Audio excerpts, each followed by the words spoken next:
తెలుగు రాజ్యంకి స్వాగతం. నేను సత్యనారాయణ. ఇప్పటికే రాష్ట్రం విడిపోయిన తర్వాత ఆంధ్రప్రదేశ్‌కి, తెలంగాణకి మధ్య అభివృద్ధిలో పోటీ గాని, లేదంటే గ్రోత్ రేట్‌లో వీటిలో కూడా పోటీ గురించి రకరకాలుగా జనం మాట్లాడుకుంటున్నారు.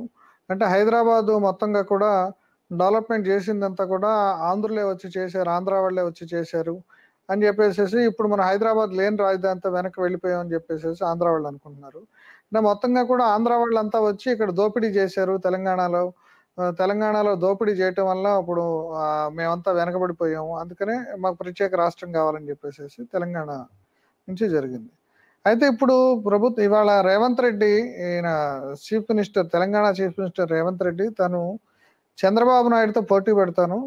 ఇప్పుడు దాకా తను 12 గంటలే పనిచేస్తున్నాను. అంటే సరైన ఆటగాడితోటి పోటీ పెడితేనే అభివృద్ధి సాధించగలుగుతాము. ఆయన చంద్రబాబు నాయుడు 18 గంటలు పనిచేస్తాడు కాబట్టి నేను ఆయనతో పోటీ పడతాను అని చెప్పేసేసి ఒక స్టేట్మెంటు ఒక ఆయన ఇవాళ బసవతారకం హాస్పిటల్‌కి సంబంధించిన ఒక కార్యక్రమంలో పాల్గొంటూ ఆయన ఒక స్టేట్మెంట్ ఇచ్చారు. అంటే ఒక రకంగా చెప్పాలంటే అంటే రేవంత్ రెడ్డి ఒప్పుకోరు గానీ, ఇప్పుడు రేవంత్ రెడ్డి చంద్రబాబుకి శిష్యుడు కాకపోయినా శిష్యుడు లాంటాడు. అంటే గురువుతో ఇప్పుడు శిష్యుడు పోటీ పడతాడు అనుకోవాలా? ఈ 2 పోటీల్లో ఎవరు గెలుస్తారు? అసలు ఆ గెలుపు, ఓటమికి అసలు ప్రాతిపదిక ఏంటి? ఈ అంశాల మీద మనం మాట్లాడుకుందాం.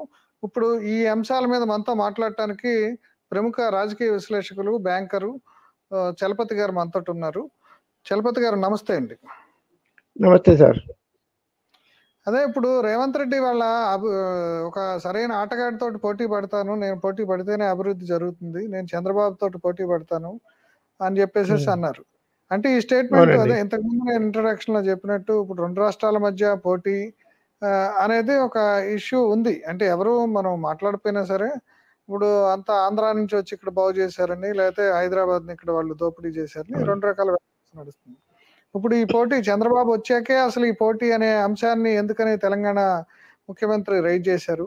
ఇంతకుముందు కేసీఆర్, జగన్ ఉన్నప్పుడు వాళ్ళిద్దరి మధ్య మంచి స్నేహం నడిచింది కానీ ఇట్లా పోటీ పడాలని కానీ అట్లాంటిది ఏమి నడవలేదు. ఎందుకని వాళ్ళు రేవంత్ రెడ్డి ఇలా మాట్లాడారంటారు? యాక్చువల్గా హైదరాబాద్ పోటీ పడాలి అంటే ఈ బెంగళూరుతోనూ బాంబేతోనూ పోటీ పడాలండి. ఆంధ్రాతో పోటీ పడడానికి ఏమీ లేదు ఆడ. 70 మార్కులు వచ్చినోడు 30 మార్కులు 40 మార్కులు వాడితో పోటీ పడేది ఏమి లేదు నాకు తెలిసి. 80, 90, 100 మార్కులు వచ్చిన వాళ్ళతో పోటీ పడాలి. అంటే బెంగళూరుతో పోటీ పడాలా, లేదా ముంబైతో పోటీ పడాలా, లేదా ఢిల్లీతో పోటీ పడాలా. Top 3 towns as per RBI statics కానీ సెంట్రల్ గవర్నమెంట్ ఆఫ్ ఇండియా లెక్క ప్రకారం. అంటే ఈ పోటీ అనే మాట ఇప్పుడు రేవంత్ రెడ్డి మాట్లాడటానికి కారణం ఏంటంటే అక్కడ మంచి ఛాంపియన్ ఉన్నాడు చంద్రబాబు నాయుడు. ఇదే ఈ సైబర్ సిటీ కానీ లేదా ఐటీ కానీ హైదరాబాద్లో తీసుకురావడానికి తనే కారణం కాబట్టి ఇప్పుడు అక్కడ ఆయన 18 గంటలు కష్టపడతాడు. ఆయన స్ఫూర్తిగా మాట్లాడాడు. అంటే మీరు చెప్పినట్టు సింబాలిక్గా హైదరాబాదు నగరం పోటీ పడటం అంటే దాంతో పోటీ పడాలి. అంటే ముఖ్యమంత్రులు ఇద్దరు పోటీ పడతాం అంటే గతంలో కూడా ఇప్పుడు మనకి బెంగళూరు తోటి హైదరాబాద్ పోటీ పడబట్టే మనకి ఐటీ ఎంతో డెవలప్ అయింది. ఇప్పుడు మామూలుగా ఈ ఎకనామిక్ రిఫార్మ్స్ పోస్టర్ బాయ్స్ కింద చంద్రబాబు కానీ, ఎస్ఎం కృష్ణ కానీ, ఆ రోజులో దిగ్విజయ్ సింగ్ కానీ వీళ్ళంతా ఉండేవాళ్ళు. ఇప్పుడు ఆ పోస్టర్ బాయ్ పాపం ఆయన రాష్ట్రం విడిపోవటం వల్ల ఆ పోస్టర్ బాయ్ ఒంటరివాడు అయిపోయాడు. వాళ్ళలో ప్రముఖ పోస్టర్ బాయ్ అయిన చంద్రబాబు. ఇప్పుడు ఈ రేవంత్ రెడ్డి కూడా థింకింగ్ లో చంద్రబాబు అంటే తెలుగుదేశం నుంచి వచ్చినాడే థింకింగ్ లో కూడా ఈయన మార్కెట్ ఎకానమీ, మార్కెట్ రిఫార్మ్స్ అందులో ఈయన రియల్ ఎస్టేట్ వ్యాపారి కూడా కాబట్టి ఇప్పుడు చంద్రబాబుతో పోటీ పడతానంటున్నాడు. అంటే ఇప్పుడు ఆ చంద్రబాబు ఛాంపియన్ కాబట్టి ఛాంపియన్ తో పోటీ పడతాను అని అంటున్నాడు. దీన్ని ఎలా తీసుకోవాలి మనం? ఆంధ్రాలో పోటీ పడడానికంటే ఏమీ లేదండి ప్రస్తుతానికి. అంటే ఇక్కడ చంద్రబాబు మనము ఇక్కడ 2 విషయాలు ఉన్నాయి సత్యనారాయణ గారు. ఈ పోటీ పడాలంటే గంటలు కాదు, ఎన్ని గంటలు పనిచేసామనేది లెక్క కానే కాదు, ఎంత రిజల్ట్ వచ్చింది అనేది ఇంపార్టెంట్. నేను 50 బాల్స్ ఆడి 90 కొడతాను, ఇంకోడు 60 బాల్స్ ఆడి 40 కొడితే లాభమే ఉంది కదా. అందువల్ల అక్కడ పోటీ రాదండి. ఎన్ని బాల్స్ ఆడామనేది పోటీ కాదు. రేవంత్ రెడ్డి ఎందుకు పోటీ పెట్టుకున్నాడు అంటారు చంద్రబాబు తోటి? ఇది అక్కడ వెళ్ళింది ఆ సందర్భం ఏంటి? ఆయన వాళ్ళ హాస్పిటల్కి పోయాడు. ఆయన పోయిన హాస్పిటల్ ఎక్కడ? బాలకృష్ణ గారిది ఇప్పుడు కదా. ఒకప్పుడు బొత్స తారకం గారు స్టార్ట్ చేశారు, ఆమె పేరుతో లక్ష్మీపార్వతి గారు స్టార్ట్ చేశారు. బాలకృష్ణ గారి చేతికి వచ్చింది ఇప్పుడు. అక్కడికి వెళ్ళాడు కాబట్టి అక్కడ మాట్లాడాల్సి వచ్చింది. అంతే తప్పించి సమయం సందర్భం బట్టి మాట్లాడతారు కదా వాళ్ళు. అంటే సమయం అంటే సందర్భం పోనీ మారితే అంటే ఆ ఒక రకంగా సమయం చెప్తే సందర్భాన్ని ఇప్పుడు బట్టి అదే చెప్పండి. అంటే మీరు చెప్పే సమయం సందర్భం అంటే ఇప్పుడు చంద్రబాబు అక్కడికి వెళ్ళాక గుర్తొచ్చాడు. చంద్రబాబుని అది స్ఫూర్తిగా తీసుకోవాలి అని ఇవాళ కూడా రేవంత్ రెడ్డి అంటున్నాడు అంటే చంద్రబాబులో ఇంకా మెటీరియల్ ఇంకా ఉంది. ఆయన ఇప్పుడు ఆంధ్రప్రదేశ్ని ఇప్పుడు ఆయన ఏదో రకంగా ఇప్పుడు డెవలప్ చేయగలడనే అనుకోవాలా? అక్కడ నా మళ్ళీ మళ్ళీ మొదలుకు వస్తున్నాను. అంటే నగరాల అమరావతి మధ్య అనే పోటీ దాంట్లో కాదు. ఇది వ్యక్తుల మధ్య ఒక స్టేట్ల మధ్య రేవంత్ రెడ్డి అనే ఒక సీఎం ఆయన్ని స్ఫూర్తిగా తీసుకున్నాడు. ఇప్పుడు ఆయన ఎవరైతే ఆయన మంచి ప్లేయరు, గట్టి ప్లేయర్ అయినప్పుడు కూడా మీరు చెప్పినట్టు అదొక ఒక ఛాలెంజింగ్ గా ఉన్న ఒక రాష్ట్రము, అంటే పరిస్థితులు బాలేని రాష్ట్రాన్ని ఆయన ఇప్పుడు బాధ్యతలు నిర్వహిస్తున్నాడు సీఎం గా. అందుకని ఇప్పుడు ఆయన చంద్రబాబు ఆల్రెడీ నాయుడు సార్ చంద్రబాబు నాయుడు గారు ఆల్రెడీ 5 ఏళ్ళు పరిపాలించేశారు. మనం చూసేసాం. మనం అదే ఆల్రెడీ ఇది కొత్త కాదు. అంటే ఆంధ్రప్రదేశ్ 5 ఏళ్ల ఫస్ట్ చీఫ్ మినిస్టర్ పరిపాలనలో ఆయనే కదా. ఇప్పుడు ఆయన చేసిన అభివృద్ధి అంటే అమరావతి గాని, పోలవరం గాని ఇవన్నీ కూడా జగన్మోహన్ ఏమున్నాయి? రెడ్డి పక్కన పెట్టి దాన్ని డెవలప్ చేయలేదని కదా ఇప్పుడు విమర్శ. ఆయన 5 ఏళ్లలో ఏం చేశాడు? నేను ఇది 5 ఏళ్లలో చేశాను. అమరావతిని కొంత డెవలప్ చేశాడంటే 2 ఏళ్ళు ఆలస్యంగా వెళ్ళారు. ఇక్కడ నుంచి వెళ్ళేదలికి 2 ఏళ్ళు ఆలస్యం అయింది. మరి తర్వాత ఎవరు అక్కడ వెళ్ళమన్నారు? అమరావతిని కొంత డెవలప్ చేశారు. అమరావతిలో శాసనసభ, సెక్రటేరియట్ అవన్నీ నడిచే పరిస్థితి క్రియేట్ దాని చేశారు. దాని డెవలప్మెంట్ అంటండి. దానికి డబ్బులు ఇచ్చింది సెంట్రల్ గవర్నమెంట్. దానికి సెంట్రల్ గవర్నమెంట్ 1500 కోట్లు ఇవ్వాలని లెక్కేశారు. 1500 కోట్లు ఇచ్చేసారు, అయిపోయింది. అదేనండి. అదే కాకుండా మొత్తంగా కూడా కేంద్రం నుంచి ఐఐఎంలు, ఐఐటీలు కొన్ని అవి పరిశ్రమలు వాళ్ళు ఇచ్చారు. అవి వెంకయ్య నాయుడు గారు రాజ్యసభలో అడగబట్టి వచ్చాయి, చట్టంలో లేవు. వెంకయ్యనాయుడు గారు లాబింగ్ చేశాడు, కానీ అది మరి అది చంద్రబాబు ఖాతాలకు వెళ్ళదంటారు అభివృద్ధి? రాదు. అంటే రాజ్యసభలో అడిగింది చంద్రబాబు గారు కాదు, టీడీపీ వాళ్ళు కాదు. రాజ్యసభలో అడిగింది వెంకయ్య నాయుడు గారు. ఇందుకే రేవంత్ రెడ్డి చెప్పినట్టు చంద్రబాబు సమర్థుడైన ప్లేయర్ అని మీరు ఒప్పుకోరా? అంటే వాళ్ళిద్దరూ ఒకటే పార్టీ వాళ్ళు కాబట్టి మొన్నటిదాకా వాళ్ళు అలాగే పొగుడుకుంటారు ఒకళ్ళొకళ్ళు, సహజం అది. అంటే నేను పోటీ పడతాను అంటున్నాడుగా, పొగడతాం కాదు. అంటే నేను సమర్థుడిని, ఆయన సమర్థుడిని అని ఇండైరెక్ట్ చెప్తున్నాడు ఆయన. ఇండైరెక్ట్ గా ఏం చెప్తున్నాడు? నేను సమర్థుడిని, ఆయన సమర్థుడు అని చెప్తున్నాడు. ఎన్ని గంటలు పనిచేసామన్నది లెక్క ఇప్పుడు కాదండి, ఎంత క్వాలిటీ వర్క్ చేసామన్నది ఇంపార్టెంట్. అంటే చంద్రబాబు అంటే అక్కడ పరిస్థితులు బాగాలేవు. హైదరాబాద్కి మీరు చీఫ్ మినిస్టర్ అయినా ఇండస్ట్రీస్ వస్తాయి, నేనైనా వస్తాయి. హైదరాబాద్లో ఇక వరదలు, తుఫాన్లు, భూకంపాలు ఏమీ లేవు. బార్డర్లో లేదు, ల్యాండ్ రేట్ చీపు కదా, ఇప్పుడు కూడా చీపు. ఆంధ్రాలో వరదలు వస్తాయి, వానలు వస్తాయి, బీభత్సాలు వస్తాయి, ల్యాండ్ రేట్ చాలా కాస్ట్. అది ఫ్యాక్టర్స్ ఉంటాయండి. ఆ ఫ్యాక్టర్స్ లేకుండా ఎక్కడ డెవలప్మెంట్ జరగదు. రిచ్ ఏరియా ముందుకు తీసుకెళ్ళాడు చెప్పండి, కుదరదండి. ఇంకా అమరావతిలో రైల్వే జంక్షన్ లేదు. రైల్వే జంక్షన్ కాబట్టి విజయవాడ పోవాలి. చంద్రబాబు మీ దృష్టిలో లేదండి, ఎందుకంటే అమరావతిలో ట్రాన్స్పోర్టేషన్ ఫెసిలిటీ లేదు. ఒక ఎయిర్పోర్ట్ లేదు, ఒక రైల్వే జంక్షన్ లేదు, ఒక బస్ స్టేషన్ కూడా లేదు ఈరోజు. ఇప్పుడు అవన్నీ చెప్పేది 5 ఏళ్ళు చేశారు, ఏం చేయలేదు. ఇప్పుడు ఇంకా 5 ఏళ్ళలో ఏం చేస్తారు? ఇప్పుడు సెంట్రల్ గవర్నమెంట్ కూడా కోఆపరేషన్ ఇస్తుంది కదా. సెంట్రల్ గవర్నమెంట్ ఇచ్చే కోఆపరేషన్ లో ఆపరేషన్ ఉంటుంది. అది వాళ్ళ పార్టీ కాదుగా, వాళ్ళ రాజ్యం కాదు. వాళ్ళకున్నది 2, 3 ఎంపీ సీట్లు అంతే కదా, అవి పొత్తులో వచ్చినవే. వాళ్ళకి ప్రత్యేకత ఇక్కడ. రాష్ట్రాన్ని ఇప్పుడు చంద్రబాబు నాయుడు మెజారిటీ మీద ఆధారపడే ఇప్పుడు ఎన్డీఏ ప్రభుత్వం ఉంది కాబట్టి ఇప్పుడు తప్ప ఇది చాలా రాంగ్ కాన్సెప్ట్. ఇది చాలా wrong concept. NDA strength 292, Chandrababu గారికి ఉన్నది 16 ఎంపీలు. 292 16 తీసేస్తే 276, మ్యాజిక్ ఫిగర్ 272. అంటే 4 మెజార్టీ ఇప్పుడు కూడా ఉంది, బయటికి వెళ్ళిపోయినా కూడా. అందుకనే వాళ్ళు ఒకే ఒక క్యాబినెట్ ఇచ్చారు. మాకు 3 కావాలని అడిగితే ఒకటే ఇచ్చారు. స్పీకర్ అడిగితే లేదన్నారు. కారణం ఏంటి? నువ్వు 16 వెళ్ళిపోయినా కూడా మాకు వచ్చి నష్టం ఏం లేదని వాళ్ళు ఇండైరెక్ట్ గా చెప్పుంటారు. డైరెక్ట్ గా చెప్పుండకపోవచ్చు, ఇండైరెక్ట్ గా చెప్పుంటారు. పాలిటిక్స్ అట్లా ఉంచండి. మళ్ళీ మనం అసలు ప్రధానమైన మనం ఎంచుకున్న టాపిక్ ఇప్పుడు చంద్రబాబు నాయుడు సమర్థత మీద మీకు నమ్మకం లేదా? అంటే అక్కడ పని చేయడానికి వాతావరణం ఉండాలి కదా. ఇప్పుడు వాతావరణం హైదరాబాద్ లో కాదు, ఉండే మన సమర్థత. ఇప్పుడు వాతావరణం ఇప్పుడు సమర్థుడైన ప్లేయర్ వాతావరణం సరిగ్గా లేని చోట్ల కూడా పని చేయటమే కదా సమర్థత అంటే. ఇప్పుడు ఆ రోజుల్లో కూడా కుదరదండి. ఎందుకంటే ఇప్పుడు బిల్ గేట్స్ ఆ రోజుల్లో కూడా అబ్బాయి బిల్ గేట్స్ చెప్పేది వినండి. ఆ రోజుల్లో కూడా బిల్ గేట్స్ ప్లాన్ లో అసలు హైదరాబాద్ పర్యటన లేదు. నిజమే. అలేక్ పదంసి అని ఆయన ఉన్నాడు. ఆయన అవును. ఒక కార్పొరేట్ ఇవన్నీ విన్నాం సార్, కరెక్టే. వర్క్ చేసి చేశాడు కదా. అప్పుడు బిల్ గేట్స్ దగ్గర పోయి కూడా మన కేసుని ఇప్పుడు హైదరాబాద్ కేసుని ఇచ్చేసి మైక్రోసాఫ్ట్ డెవలప్మెంట్ సెంటర్ అదే నేర్చుకున్నాను. అదే రావడానికి కారణం ఏంటి? హైదరాబాద్ బ్రాండ్ ఒక పేరుంది, అక్కడ బ్రాండ్ సిటీ లేదు. అక్కడ అప్పుడు హైదరాబాద్ కి ఇప్పుడున్నంత లేదు కదండి. ఇప్పుడున్న పరిస్థితి అబ్బాయి లేదండి. హైదరాబాద్ అప్పటికే బ్రాండ్ లో ఉంది. ఎందుకంటే డిఫెన్స్ కి సంబంధించి అబ్బాయి లేదండి. అన్ని ఒట్టి మాటలు. బెంగళూరు కదా అప్పుడు ఉంది. బెంగళూరు, మద్రాసు మనకంటే ముందున్నాయి. ఇప్పుడు కూడా అంతే. ఈ రోజు కూడా హైదరాబాద్ నుంచి జరిగే ఎక్స్పోర్ట్స్ కేవలం 11.5% మాత్రమే. బెంగళూరులో 31% ఎక్స్పోర్ట్ జరుగుతుంది. సాఫ్ట్వేర్ ఎర్నింగ్ లో లాభం లేదు కదా. ఇప్పుడు పూణే మనకన్నా ముందు 15% చేస్తున్నారు వాళ్ళు. మరి వాళ్ళు డబ్బా కొట్టుకోవట్లేదే. ఎస్ఎం కృష్ణ గారు నా వల్ల వచ్చింది 31% ఎక్స్పోర్ట్స్ ఉన్నాయి, బెంగళూరు నేను ఎక్కడ డబ్బా కొడుతున్నారు లేదు. అంటే పూణే అంటే ఇప్పుడు బాంబేకి దగ్గర ఉంది. అది మొదటి నుంచి కూడా డెవలప్ అయిన. అది కూడా కారణం ఏంటి? బార్డర్ కాదు, పీస్ఫుల్ గా ఉంది, కొండలు గుట్టలు చుట్టూ ఉన్నాయి, ప్రశాంతంగా ఉంటుంది.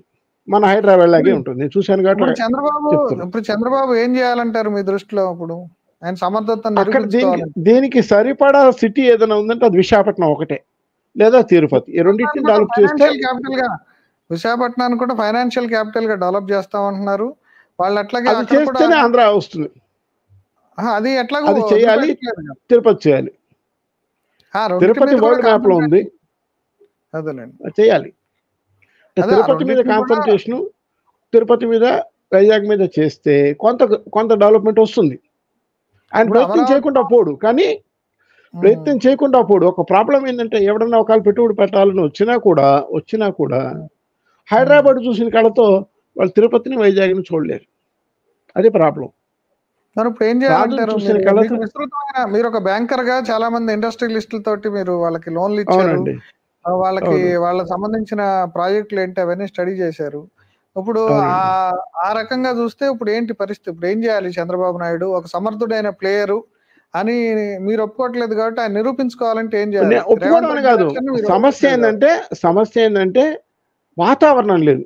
ఆయన అసమర్థతను నేను అనట్లేదు, ఆయన సమర్థుడే, కానీ దానికి వాతావరణం ఉండాలి. ఒక రూరల్ బ్రాంచ్ మేనేజర్ 10 కోట్ల క్యాన్వాస్ చేయలేడు, ఒక బ్యాంకర్ కన్నా చెప్తున్నా. అదే హైదరాబాద్ లో ఉండే మేనేజర్ 100 కోట్ల క్యాన్వాస్ చేయగలరు. హైదరాబాద్ లేదు కదా చంద్రబాబు నాయుడు చేతిలో, వైజాగ్ ఉంది. ఒక సిటీని తయారు చేయడం అంత ఈజీ కాదండి. అక్కడ ఏం చేయాలంటే తయారు చేయడం ఏపీలో అక్కడున్న వాతావరణంలో చిన్న మైనరు ఇండస్ట్రీస్, చిన్న మేజర్ ఇండస్ట్రీస్ రావాలి. జగన్ గారు చేశారు చూడండి, పోర్ట్లు కట్టడం లేదా ఫిషింగ్ హార్బర్లు కట్టడం, ఇట్లాంటివి. అంటే అవన్నీ కూడా ఆక్వాకల్చర్, ఇవన్నీ కూడా చంద్రబాబు ఉన్నప్పుడే స్టార్ట్ అయింది కదా డెవలప్మెంట్. ఆక్వాకల్చర్ అంతకుముందు కూడా ఉంది. అంతకుముందు కూడా ఉంది. ఆక్వాకల్చర్ 2001లో కూడా నేను లోన్లు ఇచ్చా. భీమవరంలో 2001లో కూడా నేను లోన్లు ఇచ్చా. అది కోస్టల్ ఏరియాని డెవలప్ చేయాలని, అక్కడ ఈ పోర్ట్లు డెవలప్ చేయాలనే ప్లాన్స్ చంద్రబాబు కూడా అప్పుడు ఈ లోన్స్ ఏది world bank loans, Japan bank loans అవన్నీ కోసం ట్రై చేసి ఎక్కడ వచ్చినాయి? ఒక ప్రాబ్లం ఏంటంటే మధ్యలో ఆయన ఓడిపోయాడు. తర్వాత జగన్ వచ్చి కూడా ఏం చేశాడు? అవి పెద్ద ప్రాజెక్ట్స్ ఏం చేయలేదు కదా. ఎవరు ఏం చేయలేదు. గత 10 ఏళ్లలో ఏమన్నా వచ్చిందా అంటే ఏమీ లేదు. పెద్ద ఇండస్ట్రీస్ ఏమి రాలేదండి. అంతా 100-200 కోట్ల ఇండస్ట్రీలే వచ్చాయి. పెద్ద ఇండస్ట్రీలు హైదరాబాద్కి వచ్చినట్టు ఎవరు రాలేదు. ఇప్పుడు ఆంధ్రప్రదేశ్ డెవలప్ కావాలంటే ఏమి చేయాలని మీ ఉద్దేశం? అంటే ఏ తరహా ఇండస్ట్రీస్ ఇప్పుడు కేసరపల్లి ఐటీకి కొంత సంబంధించి కొంత చేశారు. అట్లాగే వైజాగ్ లో కొన్ని కంపెనీస్, ఇన్ఫోసిస్ అట్లా కొన్ని కంపెనీస్ వచ్చినాయి. కొన్ని data centres, Adani data centre కోసం ప్రయత్నం చేశారు. ఇవన్నీ జరిగింది కదా. జగన్ గారి హయాంలో వచ్చింది. ఇప్పుడు జగన్ ఫర్దర్ గారి గా హయాంలో ఇప్పుడు వచ్చింది ఇంకోటి అది. ఏంటంటే ఇప్పుడు ఐటీ కూడా ఇప్పుడు నేను అనుకోవటం ఏంటంటే ఇంతకుముందు చంద్రబాబు నాయుడు ఎప్పుడైతే పోయి బిల్ గేట్స్ ని ప్రాధాయపడి తెచ్చుకున్నాడో మళ్ళీ అదే స్టేజ్ లో ఇప్పుడు ట్రాన్స్ఫర్మేషన్ జరుగుతుంది కదా ఐటీలో కూడా. ఇప్పుడు ఈ ఆర్టిఫిషియల్ ఇప్పుడున్న ఇంటెలిజెన్స్ పరిస్థితి ఐటీలో ఉన్న ఉద్యోగాలు పోతున్నాయి. పోవటం కాదు సార్. ఉన్న ఇప్పుడు ఉద్యోగాలు పోతున్నాయి. ఆర్టిఫిషియల్ ఇంటెలిజెన్స్ లాంటి కొత్త టెక్నాలజీస్, డేటా సైన్సెస్ ఇవన్నీ వస్తున్నాయి కాబట్టి ఇప్పుడు ఉన్న గతంలో ఉద్యోగాలు కూడా పోతున్నాయి. గతంలో చంద్రబాబు ఇంజనీరింగ్ కాలేజెస్ ఎక్కువ తెచ్చినప్పుడు కూడా అందరం విమర్శించాం. డొనేషన్ కాలేజ్ తీసుకొచ్చాడు, డబ్బులు తీసుకుని పర్మిషన్లు ఇచ్చారు అని అనుకున్నాము. కానీ తర్వాత అవును. మనకి ఐటీ వర్కర్స్ దొరకటానికి అవే కొంత ఉపయోగపడినాయి. అంటే వాళ్ళు ఎంతో కొంత వాళ్ళకి అది డిగ్రీలు ఒక ఉండి రకంగా మేలు జరిగింది. అది ఒక జరిగింది. రకంగా మేలు జరిగింది. అట్లాగే ఇప్పుడు ఆర్టిఫిషియల్ ఇంటెలిజెన్స్ కి సంబంధించి అంటే ఇప్పుడు ఆర్టిఫిషియల్ ఇంటెలిజెన్స్ అంటే దానికి మ్యాథమెటిక్స్ బ్యాక్‌గ్రౌండ్ ఉండాలి. అంటే ఇప్పుడు అవును. మన పోయినసారి చంద్రబాబు హయాంలో కూడా జరిగిన లోపం ఏంటంటే అంతా కంపెనీస్ తెస్తామని చెప్తున్నారు గానీ, ఇప్పుడు మనకి స్టాటిస్టిక్స్ నేర్పుతామని గానీ, లీనియర్ ఆల్జీబ్రా నేర్పుతామని గానీ, అంటే ఏదో ఇంటర్మీడియేట్ హ్మ్. లెవెల్‌లో ఉండే అవును. Matrices, linear algebra, linear regressions అవును. ఇప్పుడు ఏవైతే ఇప్పుడు ఆర్టిఫిషియల్ ఇంటెలిజెన్స్‌కి అవసరమయ్యే స్టాటిస్టిక్స్ అది ఉంటుందో, అట్లాంటి వాటిని డెవలప్ చేసేది ఇప్పుడు చేయాలి గదా! ఇప్పుడు అవన్నీ చేయగలుగుతాడంటారా? ఇప్పుడు ఎందుకంటే లోకేష్ కూడా ఆయన ఆయన స్టాన్ఫోర్డ్‌లో చేయగలడండి. చదువుకున్నాడు. ఆయన చేయగలడు. స్టాన్ఫోర్డ్‌లో ఒకటేంటంటే ఆయన చేయగలడు. ఆయనకి కెపాసిటీ ఉంది. రెండోది హ్మ్. చేయాలన్న పట్టుదల కూడా ఉంది. ఈసారైతే చాలా పట్టుదలతో ఉన్నారు. అది తెలుస్తోంది. ఆయన మాటలన్నీ కూడా అదేనండి ఇప్పుడు. ఏదో చేయాలి అనే పట్టుదల అదే. మాత్రం గట్టిగా ఉంది. కాబట్టి కొంత మేలు జరుగుతుంది. జరగకుండా పోదు. అదేనండి. అయితే ఇప్పుడు పోయినసారి ఎట్లయితే ఐటీ సైన్యాన్ని తయారు చేశాడో, ఇప్పుడు అట్లాగే ఇప్పుడు ఈ కొత్త టెక్నాలజీస్‌కి సంబంధించిన సైన్యాన్ని ఇప్పుడు ఏపీలో ఇప్పుడు మీరన్నట్టు చేయాలి. హైదరాబాద్ సిటీ లేకపోవచ్చు గానీ, అక్కడ ఇప్పుడు మొత్తంగా కూడా తెలుగాళ్ళే మొత్తం ఐటీ కంపెనీస్‌లో సీఈఓలుగా ఉంటున్నారు. మైక్రోసాఫ్ట్‌కి ఆయన ఉన్నాడు హ్మ్. నాదెళ్ళ. ఆ! ఉన్నాడు. ఉన్న వీళ్ళందరూ ఉన్నారు అవును. గాబట్టి, ఇప్పుడు మళ్ళీ అదే తీరులో ఇప్పుడు ఈ రకంగా ఒక మంచి ఆర్టిఫిషియల్ ఇంటెలిజెన్స్‌కి సంబంధించిన సైన్యాన్ని లేదంటే ఇప్పుడు కొత్తగా చిప్స్ అవి డెవలప్ జేయాలంటున్నారు. ఇప్పుడు సెమీ కండక్టర్స్ అవును. టెక్నాలజీ. అవన్నీ ఇప్పుడు అవును. చేయటానికి వీలుందా? దానికేం జేస్తే బావుంటది? అంటే ఇప్పుడు సెమీ కండక్టర్స్‌లో టాటా వాళ్ళు, వేదాంత వాళ్ళు ఒకళ్ళు రాజస్థాన్ పోయినారు. ఒకళ్ళు బాంబే పోయినారు. చెప్తాను. చిన్న చిన్న కంపెనీ నేనది మీడియం సైజ్ కంపెనీని అట్రాక్ట్ చేయాలి. మీడియం సైజ్ కంపెనీలు వీటిని వీలైతే అన్ని ఆంధ్రాలో పెట్టాలి. పెద్దవాళ్ళు రాకపోతే రాకపోవచ్చు. కానీ ఈ మీడియం సైజ్ కంపెనీలే రేపొద్దున పెద్దవవుతాయి. ఇన్ఫోసిస్ లాగా. ఇన్ఫోసిస్ స్టార్ట్ చేసినప్పుడు 5 మందే. మీకు తెలుసు, నాకు తెలుసు. 5 మందితో స్టార్ట్ చేశారు. మరి ఈరోజు ఇన్ఫోసిస్ ఎక్కడుంది? అలాగే విప్రో 10 మందితో స్టార్ట్ చేశారు. ఇప్పుడు ఎక్కడుంది? అలాగా చిన్న చిన్న కంపెనీలను ఎంకరేజ్ చేసుకుంటూ వెళ్ళిపోవాలి. దట్ ఈస్ ద అంటే బెస్ట్ చిన్న వే కంపెనీస్ ఫర్ అంటే ఇప్పుడు ఆంధ్రప్రదేశ్. చిన్న కంపెనీస్ పెట్టుకుంటే వాటికి వాళ్ళ స్కేలబిలిటీ గాని, అది గాని ఇబ్బంది ఉంటది అదైతే ఏమి గదండీ! ఉండదండి. ఐటీలో అవన్నీ ఉండవు. ఐటీలో అవన్నీ ఏం లేదు. ఇచ్చిన ప్రోగ్రామ్ అదే 2 అంటే రోజుల్లో ఇప్పుడు రాశారు. అంత టెక్నాలజీ రావాలి అంటే మళ్ళీ ఇంకో బిల్ గేట్స్ లాంటాయన ఇప్పుడు ఎవరైతే ఈ కొత్తగా ఇప్పుడు ఆర్టిఫిషియల్ ఇంటెలిజెన్స్ కంపెనీస్ ఏవైతే ఉన్నాయో ఆ! అట్లాంటి కంపెనీస్‌లో ఇప్పుడు ఎవరినో ఒకళ్ళని మళ్ళా తీసుకురావాలి చంద్రబాబు నాయుడు.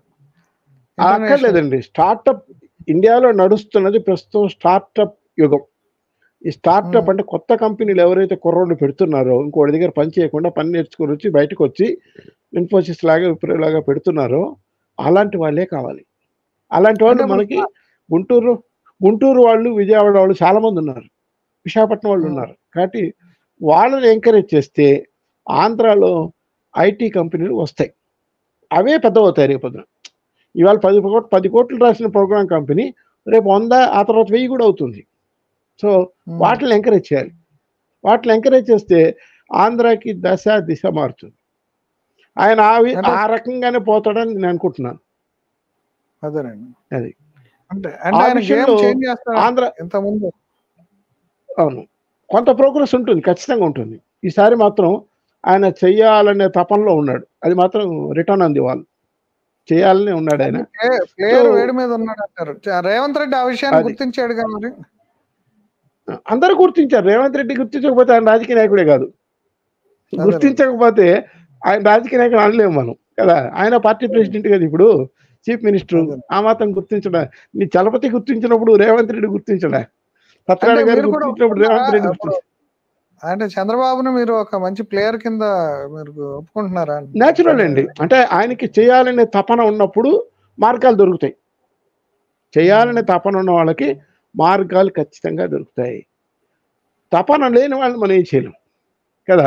ఆయనకి చేయాలనే అదే తపన ఉంది కాబట్టి చేస్తాడు. అంతవరకు ఇప్పుడు నేను గ్యారెంటీ అమరావతి ఇవ్వగలను. అదండి ఇప్పుడు అమరావతికి వచ్చేదలికి విట్టు యూనివర్సిటీ ఒకటి వచ్చింది. ఇప్పుడు ఎస్ఆర్ఎం యూనివర్సిటీ 2 ప్రైవేట్ యూనివర్సిటీస్ వచ్చినాయండి. ఆ, ఇప్పుడు ఇంకా ఏమన్నా యూనివర్సిటీస్ అయ్యి వస్తే ఇప్పుడు మనకి ఇందాక మనం అనుకున్న టెక్నికల్ సైన్యం పెరిగే అవకాశం, స్టార్టప్ కల్చర్ కూడా ఇప్పుడు ఈ కాలేజెస్‌లో అక్కడ పెరుగుతుంది ఆ, కాబట్టి, అట్లా అమరావతిలో ఆ. యూనివర్సిటీస్ అయ్యి వచ్చే అవకాశం ఉందంటారు ఇంకా ప్రైవేట్ యూనివర్సిటీస్? ప్రైవేట్ యూనివర్సిటీలు వస్తాయండి. ఇంకా 4, 5 వస్తాయి. ఇంకా 4, 5 వస్తాయి. నేను విన్నది ఏమంటే already he has started the dialogue. నేను విన్నది హ్మ్. వాళ్ళ పార్టీలోనే నేను విన్నది. He has already started with 3 private universities located in Delhi. Delhi వెళ్ళినప్పుడు మొన్న అన్అఫీషియల్గా కలిసారని విన్నాను నేను. అంటే సో ఏ యూనివర్సిటీస్ ప్రైవేట్ వచ్చే అవకాశం యూనివర్సిటీలు ఉందని ఆమిటీ మీకేమన్నా ఉంది ఐడియా ఫర్ ఉందండి? ఎగ్జాంపుల్. ఆమిటీ ఏదండి? ఉంది కదా, ఆమిటీ, యామిటీ. AMITY, యామిటీ. ఆమిటీ. అవునండి. అట్లాంటివి ఒక 3, 4 ఆయన లైన్లో పెట్టున్నాడు. ఇంకా సో ఏమున్నాయండి అవి వాళ్ళు కాకుండా? రావచ్చు. ఇంకా ఇండియాలో ఇప్పుడు 6 ఉన్నాయి. ఇంకా బయట హ్మ్. నుంచి కూడా తేవచ్చు ఆయన. ఆయన అదే. ఎఫర్ట్ అనేది పెడతాడు, అది అందులో డౌటే లేదు. ఆ అంటే ఎఫర్ట్ ఇంతకుముందు పెట్టినప్పుడు ఆయన చెప్పండి. ఇంతకుముందు ఇంజినీరింగ్ కాలేజీలు, మెడికల్ కాలేజీలు తెచ్చాడు. ఈ దఫా యూనివర్సిటీలు, ప్రైవేట్ యూనివర్సిటీలు తెస్తాడంటారా? అంతే. అంటే మరి ఏదో ఒక చోట you have to start you have to start. అదే. ముందు ఇంజిన్ మరి కదిలిందంటే గవర్నమెంట్ బండి చెప్పండి కదిలితే మాట్లాడండి. మొత్తం మిగతా బోగిలు నడుస్తాయి. అదే. బండి కదలాల. అదే కష్టం. ఆంధ్రాలో బండి కదల్చడమే కష్టం. ఇప్పుడు ఒకసారి మనకి కదలడం ఆంధ్ర మొదలైతే డెవలప్మెంట్ వస్తుంది. ఇప్పుడు ఆంధ్ర యూనివర్సిటీ లాంటి చాలా పెద్ద ప్రాచీన యూనివర్సిటీస్ ఉన్నాయండి. అవి ఎందుకని మూలపడిపోయినాయి అవునండి. అంటారు? వాటిని ఎందుకు పట్టించుకోవట్లేదు? అక్కడ కూడా మీకు మెరైన్ బయాలజీ, అక్కడే ఓషన్ మూడబడలేదండి. అవే మూడబడలేదు. అక్కడ చదివిన వాళ్ళు ఇప్పుడు అమెరికాలో ఉన్నారు. అంటే అక్కడ రిసెర్చ్ చదివిన వాళ్ళే. హబ్స్ కింద ఎందుకు డెవలప్ కావట్లేదని అవి? అక్కడ ఆగిపోయింది కదా అంటే అప్పుడు గ్రోత్. మన వాళ్ళు ఎప్పుడు కూడా ఇంకొకరి దగ్గర పని చేయడానికే ఇష్టపడతారు తప్పించి సొంతంగా తయారు చేయరు. అది పెద్ద ప్రాబ్లం. మనకి ఆ పలానా సీఈఓ ఉన్నాడు అంటాం కానీ పలానా కంపెనీ ఉందని చెప్పట్లేదు కదా. మనకు కూడా ఒక మైక్రోసాఫ్ట్ లాంటి కంపెనీ వస్తే ఆంధ్రప్రదేశ్ ఏంది అసలు ఇండియా జాతకం మారిపోతుంది. ఇండియా బడ్జెట్ ఇప్పుడైతే ఎంతో అదేనండి. యాపిల్ కంపెనీ మార్కెట్ క్యాప్ కూడా అంతే. ఒక కంపెనీ మార్కెట్ క్యాప్ మన సెంట్రల్ బడ్జెట్తో ఈక్వల్. అది పరిస్థితి. అదే. అట్లాంటి కంపెనీలు మనకి లేవు. మన దగ్గర పనిచేసే వాళ్ళు ఉన్నారు అంతవరకు. ఆ పనిచేసే వాళ్ళని చూసి మనం డెవలప్మెంట్ అనుకుంటున్నాం. డెవలప్మెంట్ అవుతుంది వాళ్ళది, మనం కాదు. అది అంటే ఇప్పుడు సీఈఓకి అమెరికన్ జీతం ఎకానమీ ఇస్తారు. అంటే ఇప్పుడు అమెరికన్ ఎకానమీ కూడా బాలేదు కాబట్టి ఇప్పుడు మనకి ఇప్పుడు డీడాలరైజేషన్ జరుగుతుంది. డాలర్ వాల్యూ డాలర్ చలామణి కూడా ఇప్పుడు తేడా వస్తుంది కాబట్టి దానివల్ల టాలెంట్ మన అవును. ఇండియాకి వచ్చే అవకాశం ఉందా? అదేమన్నా మనకి అడ్వాంటేజ్ అవుతుందా? అంటే అక్కడ పరిస్థితులు బాలేవు కాబట్టి ఇన్ఫ్లేషన్ 5% దాటిపోయింది. అక్కడ వాళ్ళు తట్టుకోవడం కష్టంగా ఉంది కాబట్టి కొంతమంది వచ్చే అవకాశం ఉంది. అక్కడ అంటే సెటిల్ అయిన రివర్స్ వాళ్ళు. బ్రెయిన్ అంటారు కదా, అట్లా ఏమైనా జరిగే అవకాశం అవును. ఉందంటారా? ఒకప్పుడు అపోలో హాస్పిటల్ వచ్చేసింది కదా, అట్లా రావచ్చు. ప్రతాప్ సిరెడ్డి గారు మొత్తం ఫ్యామిలీతో సహా దిగేసాడు కదా, అట్లా దిగొచ్చు. అట్లా దిగాలనుకుంటే ఆంధ్ర వాళ్ళు చాలా మంది ఉన్నారు అక్కడ. కాబట్టి ఇప్పుడు ఆంధ్ర ఆంధ్రాకి చెప్పండి. ఆంధ్రాకి ఇప్పుడు ఒక ఇన్ఫోసిస్ నారాయణమూర్తి, ఒక అపోలో ప్రతాప్ అవును. రెడ్డి, ఇంకా ఇట్లాంటి వాళ్ళందరూ ఇట్లాంటి ఇప్పుడు వాళ్ళు ఈ చంద్రబాబు నాయుడు దీంట్లో వచ్చే అవకాశం ఉంటుందా ఈ హయాంలో, ఈ ఉంటుందండి. 5 ఇయర్స్? ఆయన అట్లాంటి విషయాల్లో ఈవెంట్ మేనేజ్మెంట్లో మనగాడు ఆయన. ఈవెంట్స్ మేనేజ్ చేయడంలో ఆయన మనగాడు, అందులో డౌట్ లేదు అసలు. ఒక ఈవెంట్ని మేనేజ్ చేయడంలో ఆయనకు ఆ తెలివితేటలు ఉన్నాయి. అది మనం అందరికి యూనివర్సల్గా ఇప్పుడు మరి ఒప్పుకున్న సత్యం అది. అదేలేండి. ఇప్పుడు వైజాగ్, తిరుపతి అట్లా ఉంచితే ఇప్పుడు అమరావతిలో ఇప్పుడు చాలా వాస్ట్ ల్యాండ్ ఉంది కదా. ఇప్పుడు ఆ ల్యాండ్‌ని అవును. ఎరగా చూయించి అక్కడ ఏదన్నా ఏ రకమైన పరిశ్రమలు, ఏ రకమైన ఇవి తీసుకొచ్చే అవకాశం అక్కడ ఉందా? రాకపోవచ్చు అండి. అక్కడ రాకపోవచ్చు. మరి వాళ్ళు ఆ బహుశా 30,000 ఎకరాల భూమి ఏం చేసుకుంటారు మరి? అదే ఇప్పుడు ఆయన హయాంలోనే 3 సార్లు సమ్మిట్ పెట్టారు విశాఖపట్నంలో. ఎవరు రాలేదు కదా. ఎవడు అమరావతికి రాలేదు. అమరావతికి వచ్చింది ఎవరు? యూనివర్సిటీలు 2 వచ్చాయి అంతే. అక్కడ పోనీ ఫర్టైల్ ఎడ్యుకేషన్ ల్యాండ్. హబ్‌గా, హెల్త్ హబ్‌గా రావచ్చు కదా. ఎందుకంటే ఇప్పుడు హైదరాబాద్‌లో అట్లా కార్పొరేట్ అలా డెవలప్ చేసే అవకాశం ఉంది. అదే. అలా డెవలప్ చేసే అవకాశం ఉంది. అలా అది. అంటే ఇంక అట్లాంటివి ఏమొచ్చే అవకాశం ఉందండి? ఇప్పుడు మీరు చెప్పినట్టు universities, health sector. Universities, health sector, defence. Defence గాన కారిడారు ఇప్పుడు మీరట్లో పెట్టారు యూపీలో, రెండో కారిడార్ ఇక్కడ కానీ పెడితే ఆంధ్ర కూడా డెవలప్ అవుతుంది. అంటే సెంట్రల్ గవర్నమెంట్కి ఇష్టం ఉన్నా లేకపోయినా చంద్రబాబు గారి మీద ఆధారపడాలి కాబట్టి, థిన్ మెజార్టీతో నడపలేరు కాబట్టి, 4-5 ఓట్ల మెజార్టీతో గవర్నమెంట్ నడపలేరు. అప్పుడు ప్రతివాడు భయపెడతాడు. ఆఖరికి ఇండిపెండెంట్లు కూడా ఉనికిస్తారు గవర్నమెంట్ని. అందువల్ల దీని మీద ఆధారపడడం తప్పదు వాళ్ళకి. సో ఈ ఆధారపడ్డప్పుడు కొన్ని ఇండస్ట్రీస్ వస్తాయి. నా నమ్మకం అయితే సెంట్రల్ యూనివర్సిటీస్ కొన్ని వస్తాయి, సెంట్రల్ కంపెనీస్ కొన్ని వస్తాయి. సో సెంట్రల్ కంపెనీలు వచ్చినప్పుడు బీపీసీఎల్, హెచ్పిసిఎల్, ఇప్పుడు బీపీసీఎల్ వాళ్ళకి కాకినాడ దగ్గర ఒక ఇది ఉంది, ఏమంటారు, బాగుంది. అక్కడ రిఫైనరీ పెట్టారు అనుకోండి. 2000 ఎకరాలు ఆల్రెడీ మన వైఎస్ గారు తీసి పెట్టున్నారు. సో అక్కడ హబ్ ఉంది, 2000 ఎకరాలు గవర్నమెంట్ ల్యాండ్ ఉంది కాకినాడలోనే. అక్కడ కానీ రిఫైనరీ పెట్టగలిగితే అక్కడ మార్పు వస్తుంది అనమాట. అంటే ఓఎన్జీసీ వాళ్ళు they are going to explore Krishna basin.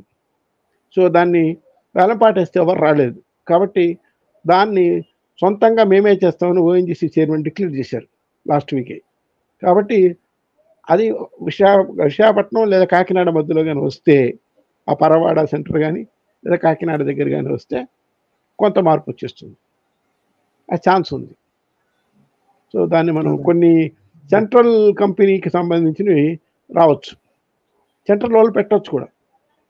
బడ్జెట్లో నా ఉద్దేశం 2-3 వారాలు ఇస్తారు. ఆంధ్రాకి 2-3 వారాలు వస్తాయి, అందులో డౌట్ లేదు. దీన్ని సాటిస్ఫై చేయడం కోసమైనా ఇస్తారు, వాళ్ళకి ఇష్టం లేకపోయినా ఇస్తారు. అది అవుట్ ఆఫ్ కంపల్షన్ అంటారు ఇంగ్లీష్లో. ఇష్టం లేకపోయినా బలంతో పెళ్లి చేస్తారు, తప్పదన్నమాట. అంటే వాళ్ళిద్దరూ మన ఒకళ్ళనొకళ్ళు కౌగిలించుకున్నారు కదండి, ఇంకా ఇష్టం లేదని ఎట్లా అంటారు? అవన్నీ మామూలేనండి రాజకీయాల్లో. కౌగిలించుకోవడాలు, విమర్శించుకోవడాలు, ఎండుపోట్లు వేసుకోవడాలు ఇవన్నీ కామన్. ఇద్దరికి అవసరం. ఈరోజు ఈయనకి అవసరం, ఆయనకి అవసరం. రేపొద్దున నార్త్లో మళ్ళీ ఇంకోసారి సీట్లు తగ్గాయి అనుకోండి, అప్పుడు ఏంటి పరిస్థితి? అందువల్ల ఆంధ్ర మీద ఆధారపడాలి. వాళ్ళకి ఆప్షన్ లేదు, వాళ్ళకి కూడా ఆప్షన్ లేదు. వాళ్ళకి 3 సీట్లు వచ్చాయి కదా, అంతకుముందు ఎప్పుడు వచ్చాయా? లేదు. అందువల్ల 3 సీట్లు వస్తే ఈసారి కష్టపడితే ఇంకొక 5 తెచ్చుకోవచ్చు కదా అని ఆలోచిస్తారు వాళ్ళు. సో మన మీద మంచి పేరు రావాలంటే మనం కొంత డబ్బు ఖర్చు పెట్టాలి ఇక్కడ కూడా అని ఖర్చు పెడతారు. ఇప్పుడు యూపీలో ఖర్చు పెడుతున్నారు కదా విపరీతంగా, 1,00,000 కోట్లు రోడ్లకే ఖర్చు పెట్టారు అక్కడ గత 7 ఏళ్లలో. ఆంధ్రాలో కూడా ఖర్చు పెడతారు ఇప్పుడు, తప్పదు, వేరే ఆప్షన్ లేదనమాట వాళ్ళకి. ఆంధ్ర సౌత్ మీద ఆధారపడకపోతే గవర్నమెంట్ నిలవదు. సో సౌత్ మీద సీతకన్ను వేసే అవకాశం బహుశా ఉండకపోవచ్చు. రేపు సీతమ్మ గారి బడ్జెట్లో ఖచ్చితంగా మనకు 1-2 వారాలు వస్తాయి, అది మాత్రం గ్యారంటీ చెప్పగలం. ఏమొస్తాయి అంటారు? అంటే బడ్జెట్లోనే వస్తుందండి మనకి. ఓఎన్జీసీ ఆల్రెడీ బాగుంది కదా, అది రిలయన్స్ వాళ్ళు కూడా తీసుకోలేదు, వాళ్ళ కెపాసిటీ అయిపోయింది. వాళ్ళ కెపాసిటీకి ఈ ఓఎన్జీసీ బాగలేదు, వాళ్ళు తీసుకోలేరు. ఇంకెవరు ముందుకు రాలేదు, ఎందుకంటే ఓఎన్జీసీనే నిర్వహిస్తుంది. ఎందుకంటే పెట్రోల్ ఇంపోర్ట్ చాలా కష్టం అయిపోతుంది. సో బావి మనం తవ్వుకుంటే అవునా, మనకు పెట్రోల్ ఇంపోర్ట్ బిల్లు తగ్గిపోతుంది.